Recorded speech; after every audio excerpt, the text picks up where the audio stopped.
सोडून दिला होता असं म्हणलं तरी चालते. कारण त्रास एवढाच होता की ते जाऊ द्या म्हणलं आता जे होईल ते होईल असं म्हणून. आणि त्यानंतर माझ्या बहिणी थ्रू मी या कम्युनिटीशी जुळल्या गेली. तिला पण खूप छान रिझल्ट आलेला आणि मला म्हणे एकदा करून पहा म्हणे तुला. मग मी जास्त वेळ नाही लावला मॅडम, कारण त्रासून गेले होते मी. जॉईन झाले आणि सुरुवातीच्या पहिल्या महिन्यामध्ये माझा इतका छान रिझल्ट म्हणजे 4.5 किलो वजन कमी झालं. आणि त्याचबरोबर माझ्या पायावरची जी सूज किती वर्षापासून होती ती एकदम एका महिन्यात नाहीशी झाली. आणि इतकं हलका हलका वाटायला लागतं, एनर्जी झालं म्हणजे असं थकावटपणा राहिला नव्हता.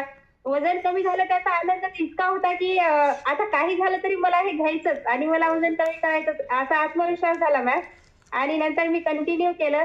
6.5 ते 7 महिन्यामध्ये चेक केलं माझं 24.5 किलो वजन कमी होतं. तर खरंच इतका आनंद झाला आणि पूर्णच मॅम बदल झालाय माझ्यामध्ये. कारण आधीची आणि आताचा जर फोटो बघितला तर मला सरळ माझ्या तोंडावर म्हणाले की मला नाही हा फोटो तुमचा नाहीच आहे, कारण हा 2 लेग वेगळे आहेत असं म्हणाले का. आणि पूर्ण आपलं हे पण